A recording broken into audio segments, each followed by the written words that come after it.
ఈ అమ్మాయి ప్రధానమంత్రి గుర్తుపెట్టుకోండి, ఫైనాన్స్ మినిస్టర్. డబ్బులు చాలా ఉండాలి ఈ అమ్మాయి దగ్గర. ఫైనాన్స్ అంటే డబ్బులు ఉండాలి. ఎడ్యుకేషన్ మినిస్టర్ గారు.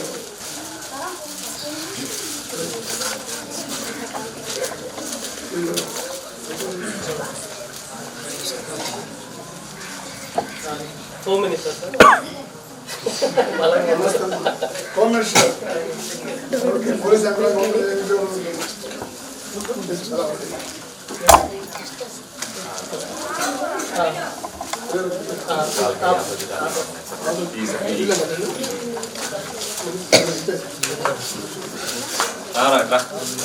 సార్ గాడి వెళ్తా చెప్పండి.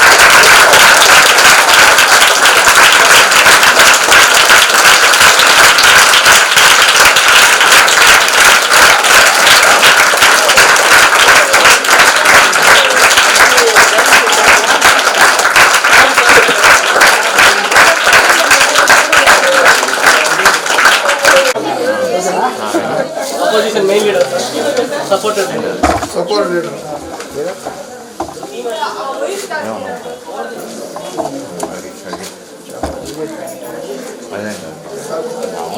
పార్లమెంట్ వాళ్ళిద్దరికి ఏంటి సార్?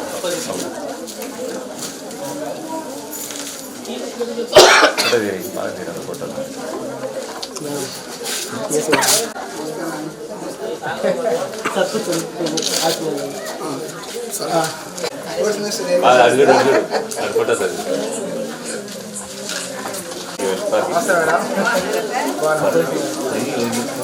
పరిచయం చేయండి. సోషల్ మాట్లాడు పరిచయం చేయండి.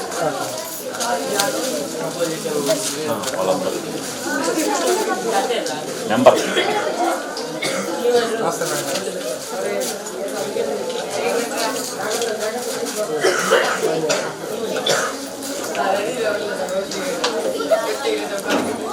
రెడీగా ఉంటావా? ప్రధాని మైక్ సాగర్ గారు మైక్ వల్ల చేసింది. సాగర్ సాగర్ వస్తున్నారు అట్లేదా? అయిందా?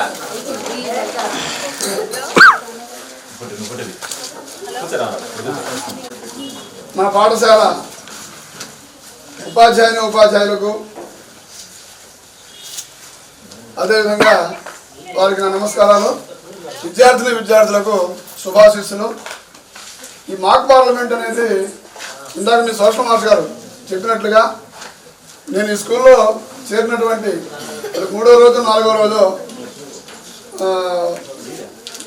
సార్తో ఒక మాట చెప్పాను. మాక్ పార్లమెంట్ అనేది చాలా స్కూల్స్లో అంటే కొంతమంది నిర్వహిస్తూ ఉంటారు. మన స్కూల్లో కూడా ఒక మాక్ పార్లమెంట్ నిర్వహిస్తే బాగుంటుంది, అదేమన్నా వీలుంటే చేయగలరని మనం చెప్పడం జరిగింది.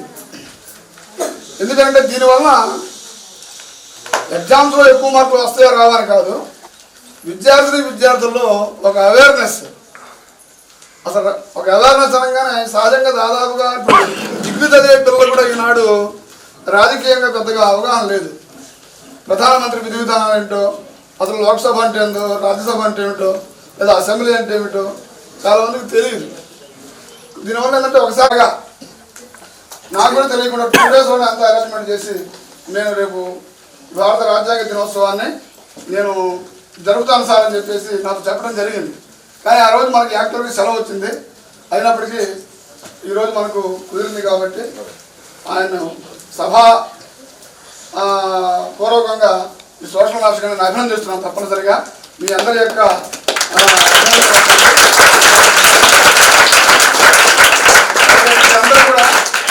అందరూ కూడా ఈరోజు ప్రత్యేకంగా మనకు గెస్ట్గా మనం బొట్లగూడూరు సోషల్ మాస్టర్ గారు రామారావు గారిని కూడా మనం పిలుచుకోవడం జరిగింది.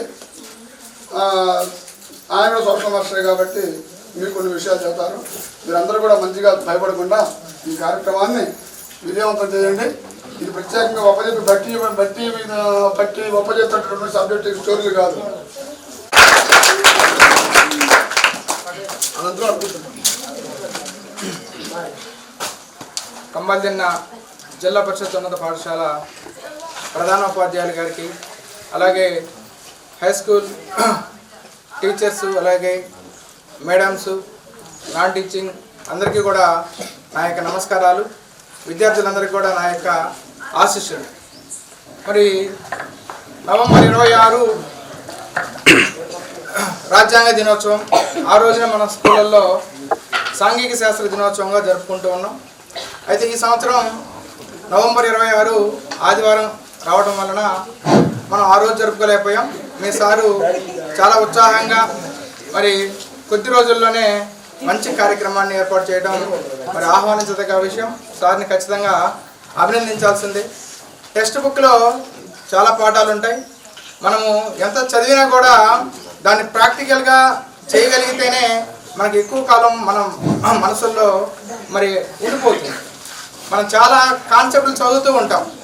ఆ చదవడంతో పాటుగా ప్రాక్టికల్గా కూడా మనం చూడగలిగితే మరి మనం దాన్ని చాలా విజయవంతంగా నేర్చుకోగలుగుతాం. కాబట్టి మరి మాక్ పార్లమెంట్ అనేది విద్యార్థుల్లో మరి ఎలా మాట్లాడాలి, పార్లమెంట్లో చట్టాలు ఎలా తయారు చేస్తున్నారు, ఆ చట్టాలు తయారు చేసే సందర్భంలో మరి చర్చలు ఎలా జరుగుతాయి, మరి అవన్నీ కూడా మనం టీవీలలో చూస్తూ ఉంటాం. నిజంగా మనము ఢిల్లీకి వెళ్ళో లేకుంటే అమరావతికి వెళ్ళో చూడలేం. మరి అలాంటి చట్టాల రూపకల్పన ఈరోజు మన పాఠశాలలో మన తోటి విద్యార్థుల సహకారంతో మనం చూడగలుగుతున్నామంటే నిజంగా ఇది ఏర్పాటు చేసినటువంటి పాఠశాల యాజమాన్యం అందరికీ కూడా మరి ఖచ్చితంగా మరి అభినందించాల్సిందే. మా స్కూల్లో కూడా మా సార్ నన్ను 2-3 సార్లు చెప్పాడు, సో మనం కూడా ఇలాంటి కార్యక్రమాన్ని ఒకటి ఏర్పాటు చేస్తే బాగుంటుందని. మేము కూడా రేపు మనకి జనవరి 25 మరి జాతీయ ఓటర్ల దినోత్సవం ఉంది. సో ఆ రోజున మేము కూడా ఇలాంటి ఒక కార్యక్రమాన్ని ఖచ్చితంగా ఏర్పాటు చేస్తాం. అప్పుడు ఖచ్చితంగా మీరు కూడా మమ్మల్ని ఎంకరేజ్ చేయాలి. మీ హెచ్ఎం సార్ అందరూ కూడా ఖచ్చితంగా రావాలి. Okay, all the best. ముఖ్యంగా ఇక్కడ ఎవరెవరైతే మరి ప్రైమ్ మినిస్టర్, మరి ఒక అమ్మాయి ప్రైమ్ మినిస్టర్గా ఇప్పుడు ఏం పేరు మన పేరు సాహితి, వెరీ గుడ్. అలాగే ఇక్కడ కీ రోల్ ఎవరిది అంటే ఆ సీట్ది ఎవరు, స్పీకర్, ఆనరబుల్ స్పీకర్. ఎందుకంటే మీ అందరిని కూడా కంట్రోల్ చేస్తూ సభను సజావుగా నడిపేటటువంటి ఆ బాధ్యత స్పీకర్ది. కాబట్టి వీళ్ళందరూ కూడా ధైర్యంగా ముందుకు వచ్చినందుకు మరి ముందుగా వాళ్ళని ఖచ్చితంగా అభినందించాలి. మీరందరూ కూడా మంచి స్నేహపూర్వక వాతావరణంలో ఈ కార్యక్రమాన్ని నడిపిస్తారని కోరుకుంటూ మరి ముగిస్తూ ఉన్నాను.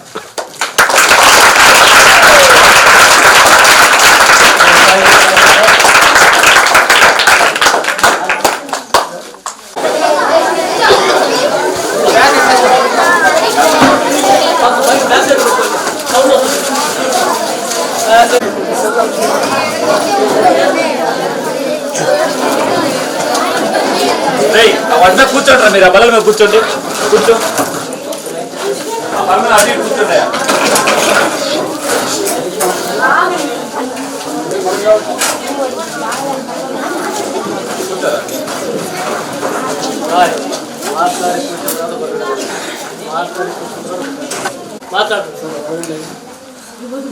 ఏదన్నా ఆశిస్తున్న పిల్లలకి అక్కడ పంపిస్తారు మైకు. నిజానికి హెచ్ఎం సార్కి ఎంత అవగాహన ఉందంటే, సార్ హిందీ టీచర్ నుంచి వచ్చింది కానీ సార్ యొక్క మాటల్లో నిజంగా సోషల్ బ్యాక్గ్రౌండ్ నుంచి వచ్చారేమనిపిస్తుంది నాకైతే. చాలా వివరంగా పార్లమెంట్ గురించి చాలా చక్కగా వివరించారు. ఇంకా మా సోషల్ సార్ గురించి చెప్పాల్సిన అవసరం లేదు. సార్ ఎంతో నీట్గా ఎక్స్ప్లెనేషన్ ఇవ్వడం జరిగింది. సరే, ఏదేమైనా అందరూ ఉత్సాహంగానే ఎదురు చూస్తున్నట్టు ఫస్ట్ మన ప్రోగ్రామ్ని స్టార్ట్ చేద్దాం. ఒక నిమిషం ఉందా, వాయిస్ అందుతుంది, అబ్బాయి స్లోగా మాట్లాడు.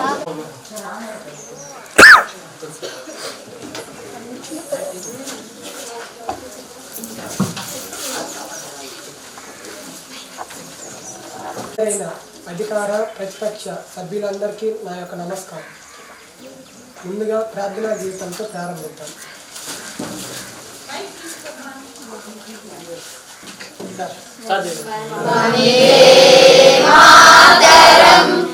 వందే మాతరం సుజలాం సుఫలాం మలయజ శీతలాం సస్యశ్యామలాం మాతరం వందే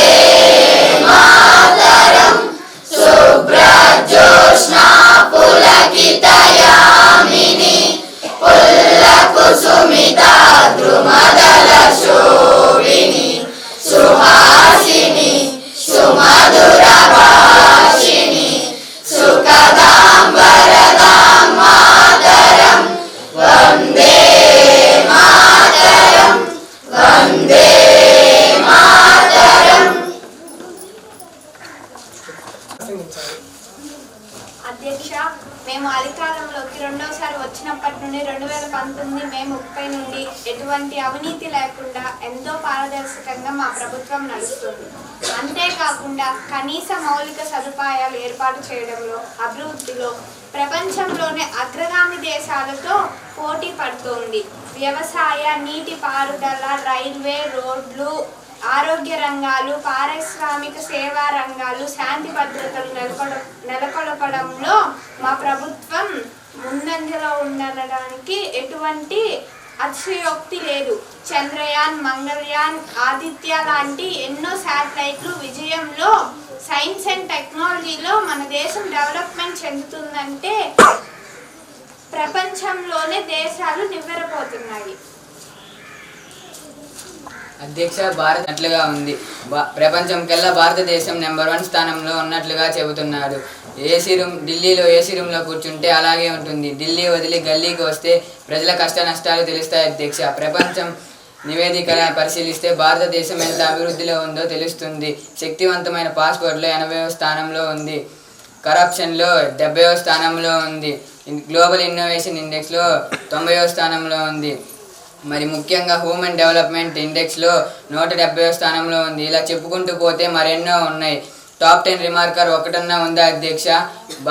భారత ప్రధానమంత్రి గారు మాట్లాడుతుంటే నవ్వాలో ఏడవాలో తెలియని పరిస్థితిలో ఉంది మన భారతదేశం. నిజంగా హాస్యాస్పదం. 2005-2014 యూపీఏ గవర్నమెంట్లో లక్షల కోట్ల కుంభకోణాన్ని మర్చిపోయారేమో. 1-2 కాదు.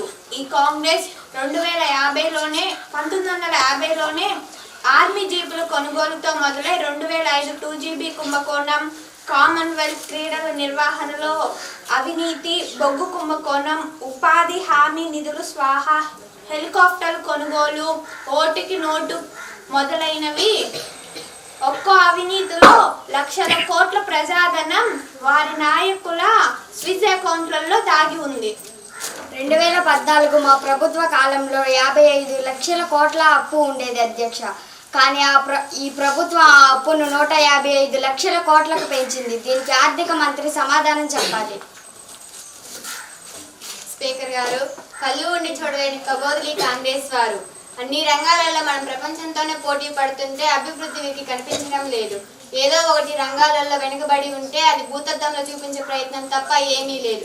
IMF, IBRD, ADB దగ్గర తెచ్చిన అప్పులు కాంగ్రెస్ వారిలాగా మా జోబు పాకెట్లో వేసుకోలేదు. ప్రజా సంక్షేమం కోసం, మౌలిక సౌకర్యాల కోసం ఖర్చు చేస్తున్నాము. మొదటి దానికే మొగుడు లేడంటే కడదానికి కళ్యాణం అన్నట్టు మీరు చేసిన అభివృద్ధి మీ ఊహలలో మరియు పేపర్ల మీద ఉంటే సరిపోదు అధ్యక్ష. బ్యాంకులలో వడ్డీ రేట్లు ఎక్కువగా ఉన్నాయి అధ్యక్ష. సామాన్యులు బతకలేని పరిస్థితి అధ్యక్ష.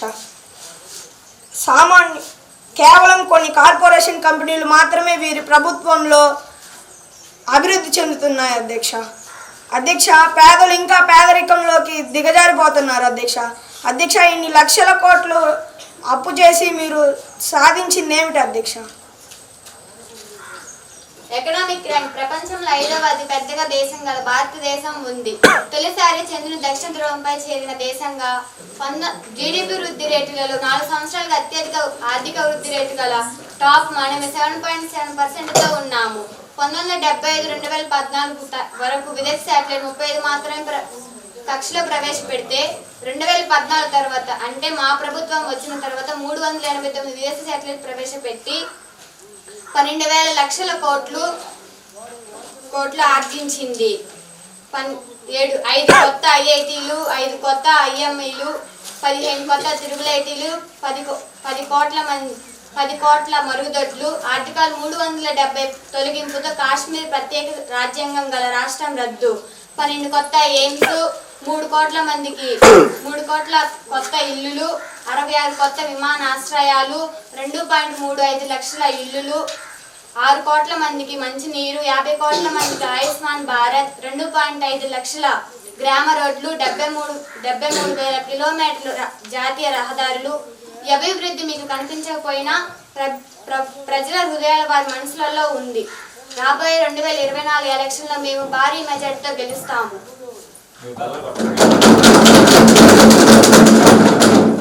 అధ్యక్ష, ప్రధాని గారు రోజు వేసే సూటు 10 లక్షల రూపాయల పై మాటే. ప్రజల సొమ్ము ఎక్కువగా వారి దర్జాలకే ఖర్చు చేస్తున్నారు అధ్యక్ష.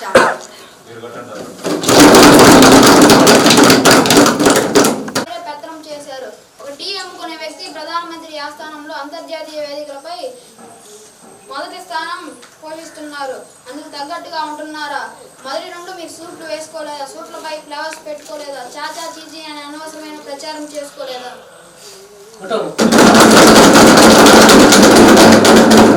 ఇంత నిర్లక్ష్యంగా బాధ్యతంగా మాట్లాడుతున్న ప్రభుత్వం నేను ఎప్పుడూ చూడలేదు అధ్యక్ష. వీళ్ళ మంత్రులు మాట్లాడుతుంటే దెయ్యాలు వేదాలు వల్లించినట్లుగా ఉంది అధ్యక్ష. ప్రకృతి వనరులను దోచుకుంటూ ప్రకృతిని నాశనం చేస్తున్నారు అధ్యక్ష. రాజీనామా చేసి ఎన్నికలకు వెళ్లే దమ్ముందా? ప్రజాబలం మీకుందో మాకుందో తెలుస్తోంది. ఈ సవాలును స్వీకరించి ఎన్నికలకు వెళ్లే దమ్ముందా?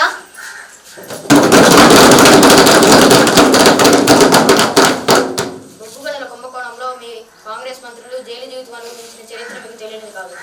ప్రజాబలం అంటారా? ఆర్టికల్ 352 ప్రకారం రాక్షస ఎమర్జెన్సీ పాలన చేసినది మీరు కాదు. ప్రకృతి వనరులను పూర్తి పారదర్శకంగా ఎంతో జాగ్రత్తగా కాపాడుకుంటున్నాము. భూగర్భ వనరులను జాగ్రత్తగా కాపాడుకుంటున్నాము. చట్టంలో లోబడి మాత్రమే మా విధానాలు ఉంటాయి. మీ ప్రభుత్వంలో 21% ఉన్న అటవీ భూమి ఈ 9 సంవత్సరాల్లో 24.62%, మొత్తంగా 80.9 MHలు ఉంది.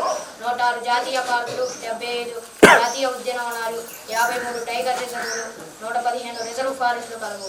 వీటిని మీ కాంగ్రెస్లో కాకుండా ఎంతో జాగ్రత్తగా కాపాడుకుంటున్నాం కాబట్టి అడవులు పెరిగింది.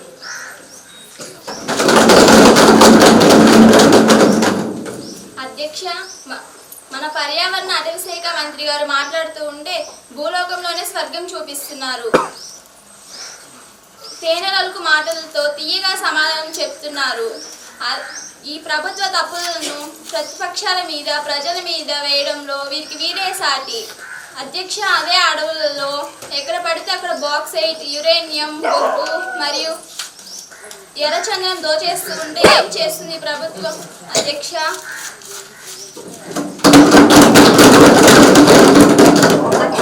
మా ప్రభుత్వాన్ని ఏదో ఒక విధంగా అబాసుపాలు చేయాలనే ఉద్దేశం తప్ప ఈ ప్రతిపక్ష నాయకులకి ఎటువంటి పని లేదు అధ్యక్ష. 2047 నాటికి అభివృద్ధి చెందిన దేశంగా గుర్తింపబడేందుకు అహర్నిశలా కృషి చేస్తున్నాము. రానున్న 5 సంవత్సరంలో ప్రపంచంలోనే 3వ అత్యధిక ఆర్థిక వ్యవస్థ కలిగిన దేశంగా మారనున్నాం అధ్యక్ష. అధ్యక్ష, అన్ని వ్యవస్థలను విధానాలను నాశనం చేసింది చాలక మన ప్రధానమంత్రి గారు న్యాయశాఖ కూడా భ్రష్టు పట్టించాలనుకుంటున్నారు అధ్యక్ష. భారత రాజ్యాంగంలో 5వ భాగం చాప్టర్ 4 నుంచి 147 ఆర్టికల్ మన అత్యున్నత న్యాయ వ్యవస్థ అయిన సుప్రీంకోర్టు గురించి తెలుసు. అందులో భాగంగా ప్రధాన న్యాయమూర్తులు నియమించడానికి కొలీజియం వ్యవస్థ ఉంది. సుప్రీంకోర్టు ప్రధాన న్యాయమూర్తులు మరియు సీనియర్ సుప్రీంకోర్టు సుప్రీంకోర్టు న్యాయ సభ్యులు ఉంటారు. వారిని నిర్ణయించడానికి సీజే వ్యవస్థ ఉంది.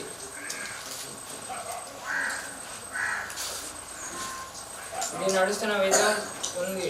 అప్పుడే న్యాయ వ్యవస్థ సమర్థంగా పనిచేయగలదు. న్యాయశాఖ మంత్రి గారు రాజ్యాంగంలో 5వ భాగం చాప్టర్ 4 124 నుంచి 147 ఆర్టికల్ అత్యున్నత న్యాయ వ్యవస్థ అయిన సుప్రీంకోర్టు గురించి తెలుసు. అందులో భాగంగా ప్రధాన న్యాయమూర్తులు నిర్మించడానికి కొలీజియం వ్యవస్థ ఉంది. ప్రధాన న్యాయమూర్తులను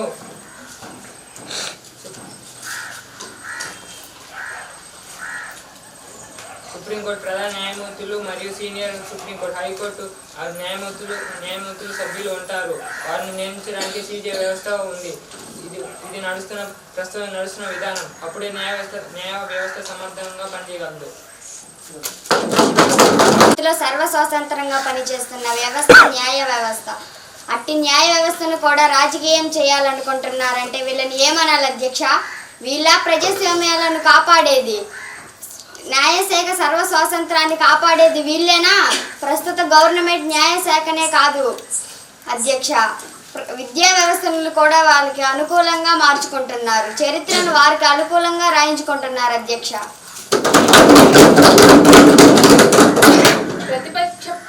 ప్రతిపక్ష సభ్యులకు అధికారం లేకపోయేసరికి పిచ్చి పట్టినట్టు ఏదో ఒకటి మాట్లాడుతున్నారు అధ్యక్ష.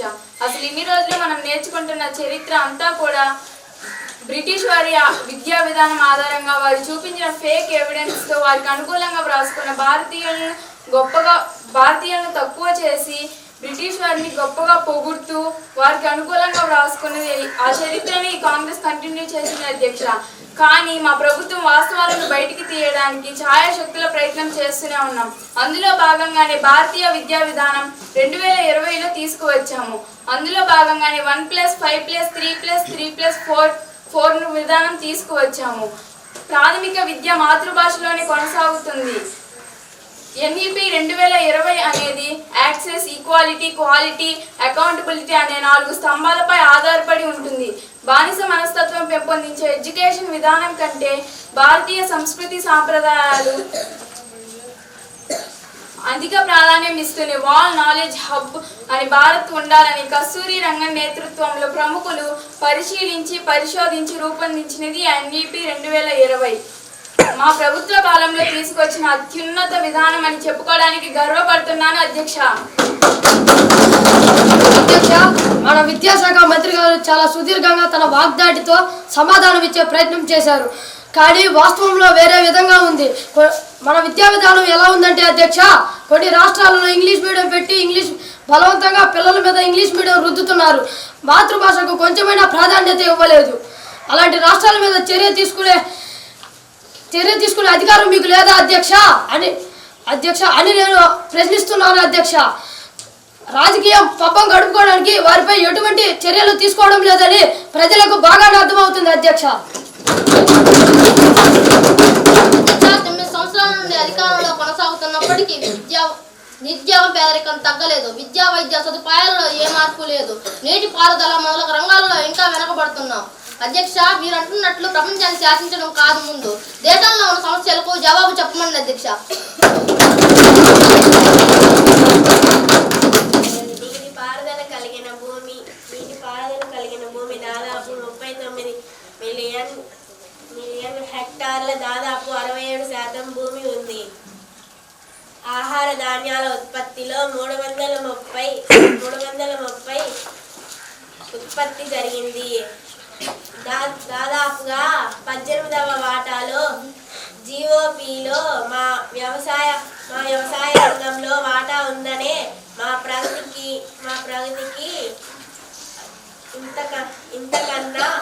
ఇంతకన్నా మరే సాక్ష్యం కావాలి అధ్యక్ష. వ్యవసాయ మంత్రి గారి మాటలతో మభ్యపెట్టే ప్రయత్నం తప్ప సాధించింది ఏం లేదు అధ్యక్ష. మరి మన వ్యవసాయ దిగుబడి అంటారా? మన వ్యవసాయ దిగుబడి అంత భారీగా ఉంటే రైతులు ఆకలి చావులు ఎందుకు, రైతుల ఆత్మహత్యలు ఎందుకని ఇవాళ సభాముఖంగా ప్రశ్నిస్తున్నాను అధ్యక్ష. భారతదేశంలో 15% మంది ప్రజలు ఇంకా పేదరికంలో ఉంటున్నారు అధ్యక్ష. మొన్న మణిపూర్లో జరిగిన అల్లర్లకు అంతమంది మరణానికి ప్రభుత్వమే బాధ్యత వహించాలి అధ్యక్ష. నా అనుమానం ఏమిటంటే అల్లర్ను ప్రభుత్వమే సృష్టించిందేమో అని అధ్యక్ష. నోరు ఉంది కదా అని ఎక్కువగా మాట్లాడుతున్నారు అధ్యక్ష. మీ ప్రభుత్వం ఎలాగైనా అధికారంలోకి రావాలని మీరు చేసిన కుట్రలు ఇవి. దర్యాప్తు సంస్థలు నిజాలు ఏమిటో నిగ్గు తెలుస్తాయి అధ్యక్ష. మా ప్రభుత్వం అధికారంలోకి వచ్చినప్పటి నుండి క్రైమ్ రేట్ శాతం కేవలం 2.94% మాత్రమే అధ్యక్ష. మణిపూర్లో జరుగుతున్న శాంతి భద్రతల విషయం ఇప్పుడు మొదలైంది కాదు. అక్కడ ఉన్న తెగలలో కుక్కలకు మేలు జరిగే విధంగా 5వ షెడ్యూల్లో 90% భూభాగంలో నివసిస్తున్న కుక్కులు ఎక్కడైనా భూమి కొనవచ్చని, కానీ 10% భూభాగంలో నివసిస్తున్న మైతులు ఎక్కడా భూమి కొనవద్దని ఉంది అధ్యక్ష.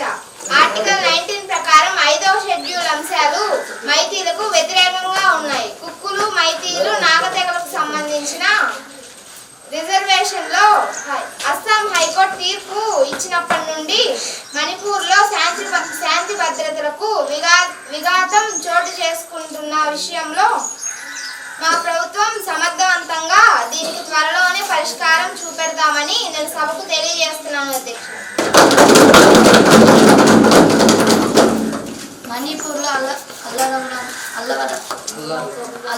బాంబులతో తగలపెడుతూ ఉంటే మన హోంమంత్రి గారు మాత్రం అంతా మన కంట్రోల్లోనే ఉంది అని అనడం నవ్వుతూ తెప్పించే విధంగా ఉంది. సొంత గడ్డ మీద క్రికెట్ వరల్డ్ కప్ చేజారడం వీరి చేతకాని తనానికి పరాకాష్ట అధ్యక్ష.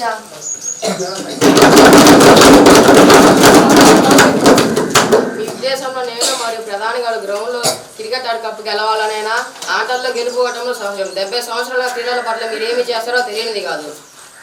అంతర్జాతీయ వేదికలపై మన దేశ పరుగు తీశారు. మా ప్రభుత్వంలో ఆసియా క్రీడల్లో 4వ స్థానం, ఆసియా పారా క్రీడల్లో 100 పడకల పథకాలు 5వ స్థానంలో, chess, javelin throw, badminton, archery, hockey మొదలైన క్రీడలలో మన క్రీడాకారులు వజ్రాల వల్లే మెరుస్తున్నారు. ఈ మాటని వారు నిరుత్సాహపరిచేలా మాట్లాడకండి. మన ప్రధాని గారు ఓటంలో సైతం భుజం తట్టి ముందుకు నడిపిస్తున్నారు. అర్థం లేని ఆరోపణలు చేయకండి. అంతర్జాతీయ అంశం వచ్చింది కాబట్టి అడుగుతున్నాను అధ్యక్ష. పాకిస్తాన్ ఆక్రమణ ఒకవైపు, చైనా, లడఖ్ మరియు అరుణాచల్ ప్రదేశ్ ప్రాంతాలను ఆక్రమిస్తుంటే మీరేం చేస్తున్నారని అడుగుతున్నాను అధ్యక్ష. మీడియాలో ప్రజలతో ఈ విషయం చాలా చర్చలు జరుగుతున్నాయి అధ్యక్ష. వీటి గురించి రక్షణ శాఖ మంత్రిని జవాబు ఇవ్వాలని కోరుతున్నాను అధ్యక్ష.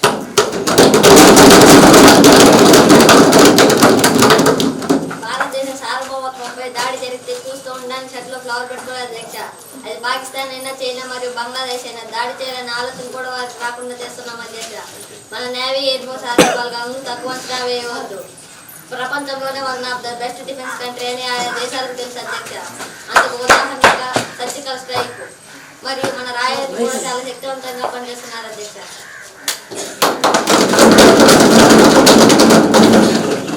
మీరు చెప్తున్న విషయాలకు జరుగుతున్న విషయాలు పరిమాణాలు కొంతనే లేదు అధ్యక్ష. అత్యవసర వస్తువులు ఎక్కువ రేట్లు ఉన్నాయి అధ్యక్ష. అలాగే పెట్రోల్, డీజిల్ ధరలు కూడా ఎక్కువ ఉన్నాయి అధ్యక్ష. 57 రూపాయలు మా ప్రభుత్వం ఉన్నప్పుడు 57 రూపాయలు 71 రూపాయలకే కలదు అధ్యక్ష. ఇప్పుడు 100 పై మాట అధ్యక్ష. వీటన్నిటికీ ప్రధాని గారిని సమాధానం చెప్పాల్సిందిగా కోరుతున్నాను అధ్యక్ష.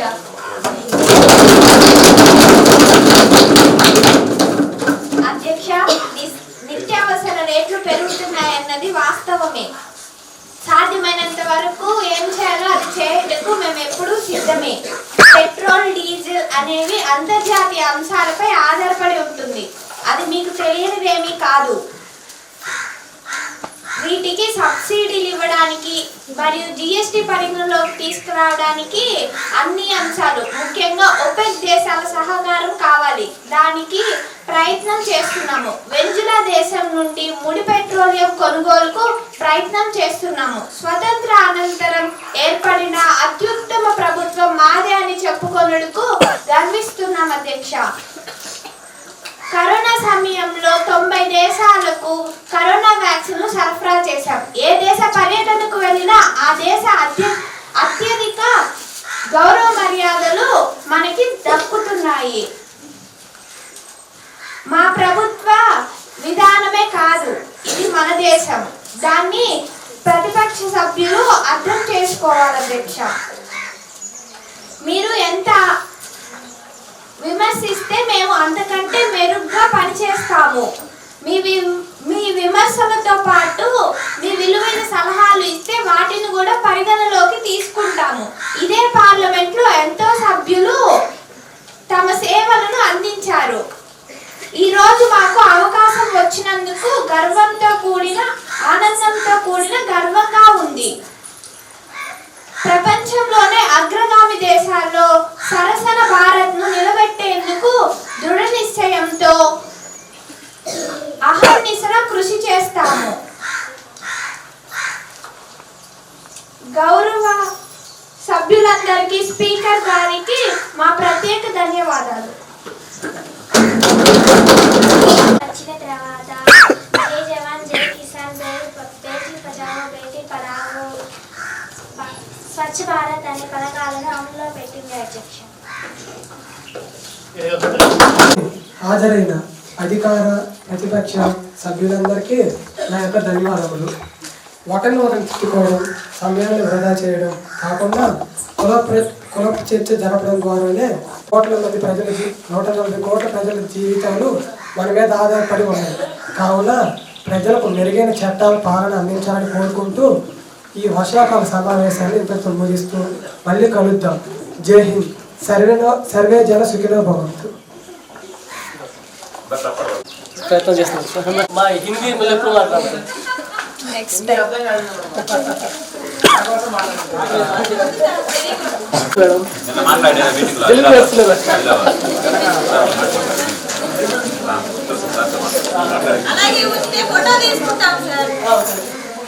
ప్రధానోపాధ్యాయులు వారు ఈ కార్యక్రమం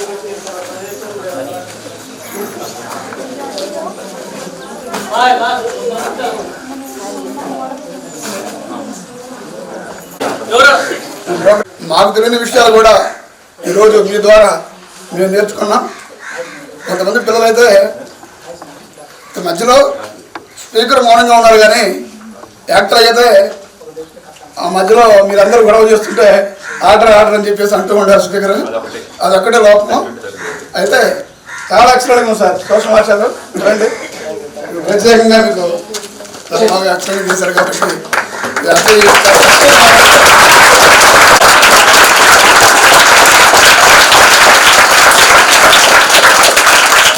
ఈ కార్యక్రమాన్ని నిర్వహించినటువంటి ఆయనకు సహకరించినటువంటి మన యొక్క స్టాఫ్ అందరికీ కూడా, అదేవిధంగా విద్యార్థి మీ యొక్క భాగస్వామ్యం విద్యార్థులకు మరి ఈ కార్యక్రమాన్ని ఇప్పటిదాకా ఓపికతో చూసినటువంటి మీ అందరికీ కూడా ప్రత్యేక నేను అభినందన తెలియజేస్తూ మరి తర్వాత కార్యక్రమం ఉంటే ఓకే. Thank you.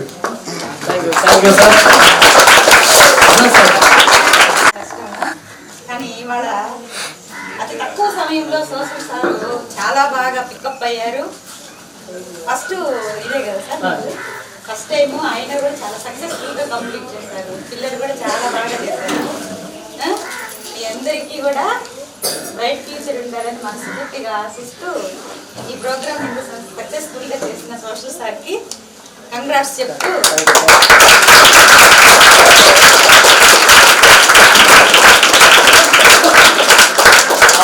మేము వచ్చిన తర్వాత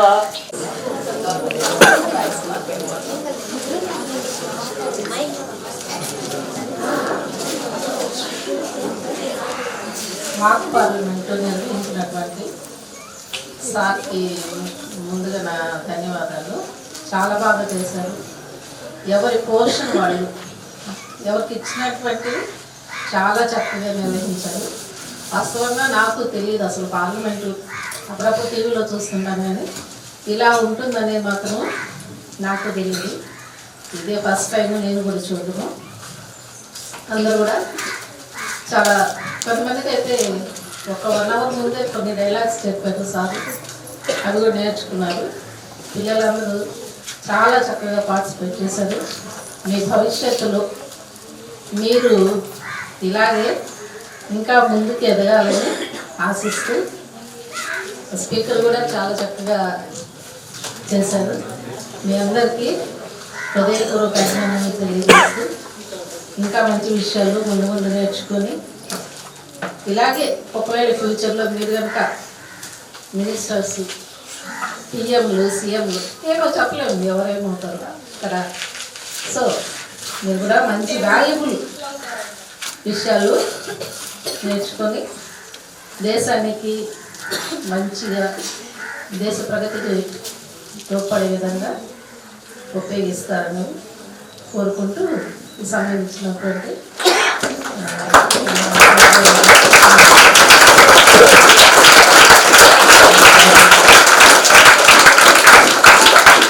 నరసింహ సార్ సారీ మన హిందీ ఉపాధ్యాయులు సుధాకర్ సార్ ఖచ్చితంగా ఇక్కడికి వచ్చి తన విలువైన ప్రసంగాన్ని మనకు అందిస్తారని ఆశిస్తున్నాం. రండి. అప్పుడు మన పీటీ సార్ తన ప్రసంగంతో మనం అందరినీ ఆనందపరుస్తాం. సరే, మాస్ పార్లమెంటు సార్ బాగా చేశాడు, కానీ ఎవరి క్యారెక్టర్ వాళ్ళు ఎక్సలెంట్గా చేశారు. సారథి కానీ, మోహన్ లక్ష్మి కానీ, ప్రతిపక్ష నాయకుడు ఆపోజిట్ లీడర్ అభిషేక్ వాడు కానీ, ఆ చివర బాగా చేశారు. అందరూ ఎక్సలెంట్గా చేశారు. సూపర్. Thank you.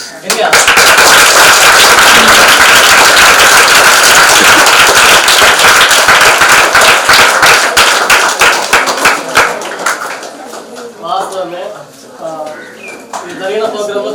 లేక కాదు, దాన్ని చెప్పకపోవడం కూడా అది మీ పెద్దరిక మనస్తత్వానికి నిజంగా ప్రతిగా. సరే, ఈ ప్రోగ్రాంలో తను ఎలా ఉందో ఒకసారి మా సోషల్ సార్ రామారావు సార్ చెప్పవచ్చు. మొదటి సార్ సార్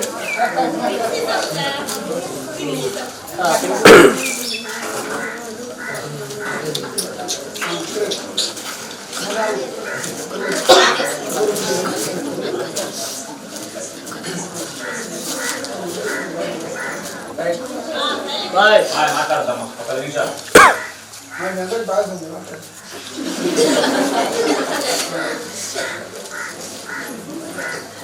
మీ పాఠశాలలో ఇవాళ ప్రత్యేకమైన రోజు.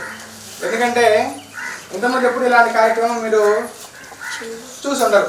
పోయినసారి తెలుగు సార్ ఏదో కార్యక్రమం చేశారు, మేము కూడా చూసాం. బాగా సక్సెస్ఫుల్గా తెలుగు భాషా దినోత్సవం రోజున ఆ రోజు కూడా చాలా గ్రాండ్గా చేశారు. మా సోషల్ సార్ కూడా నేను తెలుగు సార్కి ఏమాత్రం కూడా తీసుకోవాలని చెప్పేసి సార్ కూడా చాలా చక్కని ప్రోగ్రాం ఎంచుకున్నాడు. మాక్ పార్లమెంట్ అనేది చాలా సాహసోపేతమైనటువంటి కార్యక్రమం. మరి విద్యార్థులు కూడా చాలా చక్కగా సార్ ఇచ్చినటువంటి సూచనలు మరి తూచ తప్పకుండా పాటిస్తూ చాలా చక్కగా కంటెంట్ ప్రజెంటేషన్ చేశారు. ఎవరు కూడా మరి ఏమాత్రం కూడా భయపడకుండా, బెరుకు లేకుండా, ఉన్న సమయం తక్కువైనప్పటికి కూడా చాలా చక్కగా ప్రజెంటేషన్ చేశారు. సార్ కూడా చాలా డెప్త్గా కంటెంట్ అందించారు. నేనేదో జనరల్ విషయాలు మాట్లాడుతున్నా కానీ లేటెస్ట్ విషయాలే. ఈరోజు ఏం జరుగుతుంది, మరి ప్రజెంట్ దేశంలో జరుగుతున్నటువంటి పరిణామాలన్నీ కూడా మీరు బాగా చాలా చక్కగా ఉదాహరించారు. డేటా కూడా మన ఇండియా ప్రపంచంలో ఏ రంగంలో ఎన్నో స్థానంలో ఉంది, అలాగే నిత్యావసర ధరల విషయం కావచ్చు, సో క్రీడల విషయం కావచ్చు, చాలా చక్కగా చాలా ధైర్యంగా. ఆ అబ్బాయి అయితే ఈ మూడో అబ్బాయి, నాకు అబ్బాయి ప్రసంగిస్తుంటే ఇంకొంచెం మాట్లాడితే బాగుంటుంది అంత బాగా. ఎందుకంటే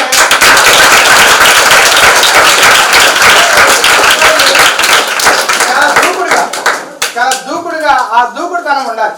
ఎవరైతే రాజకీయ నాయకులు ఉంటారో వాళ్ళ వాయిస్ అనేది చాలా గట్టిగా ప్రజెంటేషన్ చేయగలగాలి. అబ్బాయి చాలా చక్కగా, 2-3 కూడా ఉన్నారు చూశాను. పర్టికులర్గా అబ్బాయి వాయిస్ మాత్రం చాలా బాగా నాకు నచ్చింది. అలాగే ప్రైమ్ మినిస్టర్ కూడా చాలా సుదీర్ఘంగా ప్రసంగం, చివరిలో మరి పూర్తి సమాచారాన్ని చాలా సుదీర్ఘంగా ఇవ్వడం జరిగింది. సో ఇలాగే మీరు మీ టీచర్స్, మీ హెడ్ మాస్టర్ గారి యొక్క సూచనలు, సలహాలు పాటిస్తూ మరి ఇంకా ముందుకెళ్ళాలని ఆశిస్తూ సలహా తీసుకుంటున్నాను.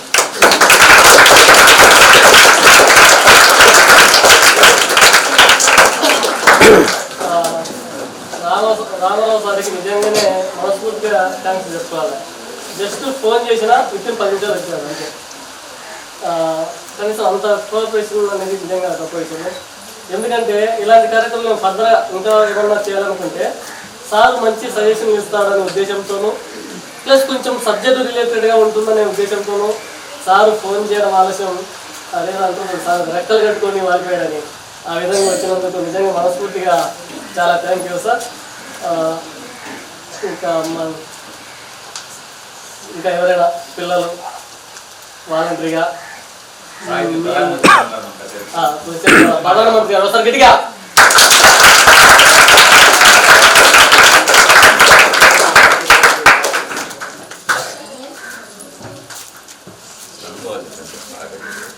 ప్రధానోపాధ్యాయులకి, ఉపాధ్యాయులందరికీ నా నమస్కారాలు.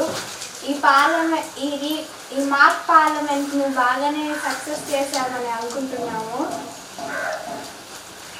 ఇదంతా సోషల్ సహకారంతోనే మేము ఇంత చేశాము. మేము బాగానే చేశామని అనుకుంటూ ఏదైనా తప్పులుంటే మమ్మల్ని క్షమించి మమ్మల్ని అభినందించమని నాకు ఈ అవకాశం ఇచ్చిన ప్రధానోపాధ్యాయులు గారికి, ఉపాధ్యాయులందరికీ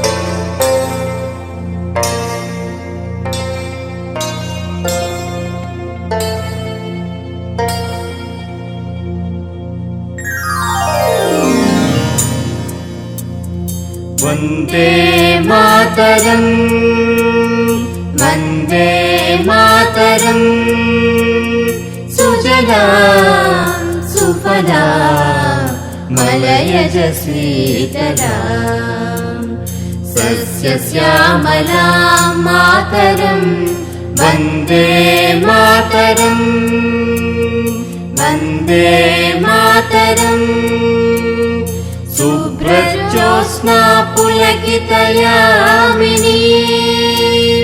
పుల్లకుసుమిత ద్రుమదళ శోభినీ సుహాసినీ సుమధుర భాషిణీ సుఖదాం వరదాం మాతరం వందే మాతరం వందే మాతరం.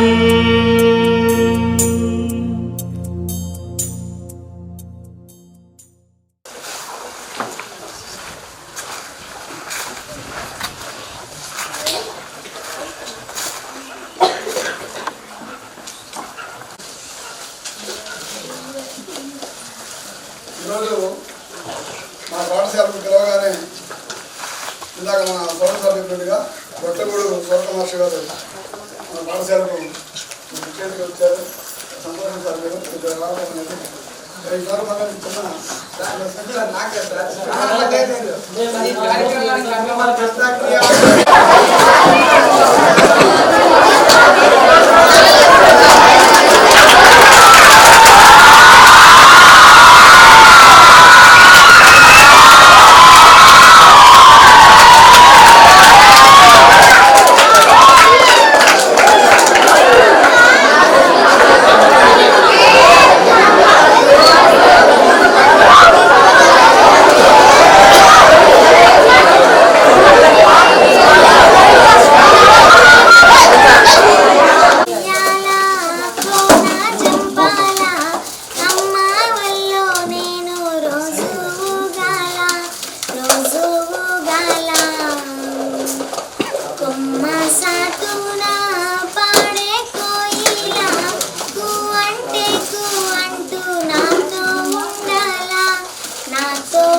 సుక్కల దారను నేనురా ఉన్న 2 ఎకరాలను కల్లా చూడలే మా నాన్న నగలి కర్రు బెట్టి పొలము దున్నలే కట్నం కింద అంతా అక్కకు రాసి ఇచ్చినం మా అక్కను బావ కొడి అడిగితే ఎక్కి ఎక్కి ఏడ్చినం చెప్పేటోడు లేక 10 ఫెయిల్ అయిపోయినా చెప్పేటోడు లేక 10 ఫెయిల్ అయిపోయినా చదువమ్మ విలువ తెలిసి ఎంఏ ఇంగ్లీష్ పట్టా పొందినా పాటమ్మతోటి ప్రాణం నాకు చదువులమ్మరా పేదోళ్ళింట్ల పుట్టిన పేగు బంధం నేనురా అమ్మా నాన్న రెక్కలాడితేనే బుక్కెడు బువ్వరా వాళ్ళ రెక్కల కష్టపు సెమ్మట సుక్కల దారను నేనురా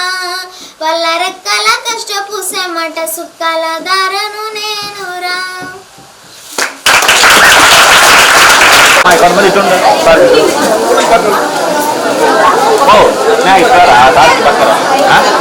వేరే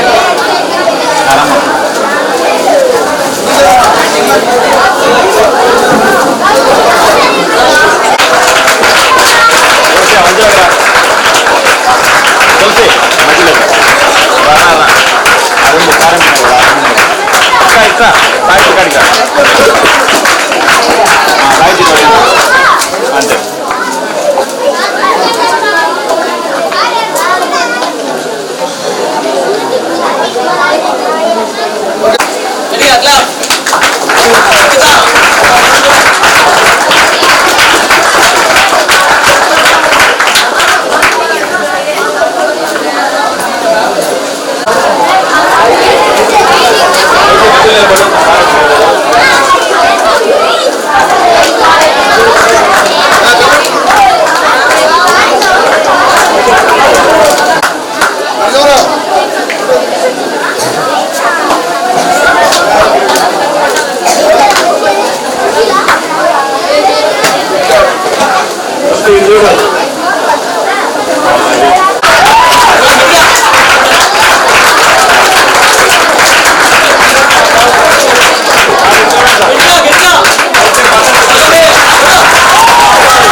మా పనులు కనపడుతున్నాయి.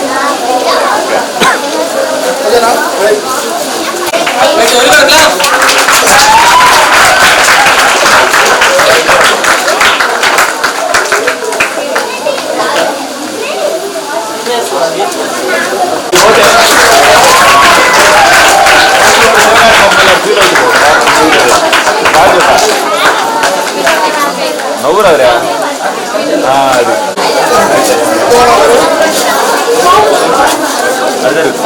జరుగురా వెనక్కి వెళ్ళరా మాయ్ అది జరగండి అటు వెనక్కి వెళ్ళండి జరుగు జరగమ్మా అది సైడ్ జరుగు అది ఓ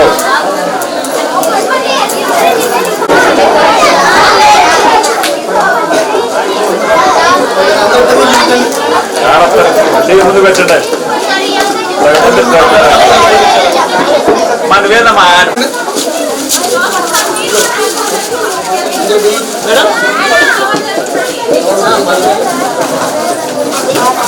వచ్చారు జరుగుతుంది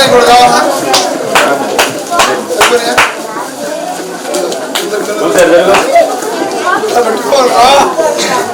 సార్ చూడండి సార్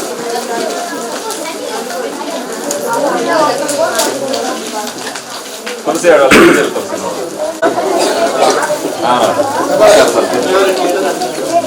సార్ పక్క జరుగుతుంది పారకుంటుంటే నీకు కూడా బాగుంటుంది. మా కాలు పక్కన పెడతలే కాలు అది సార్ ఇటు చూడండి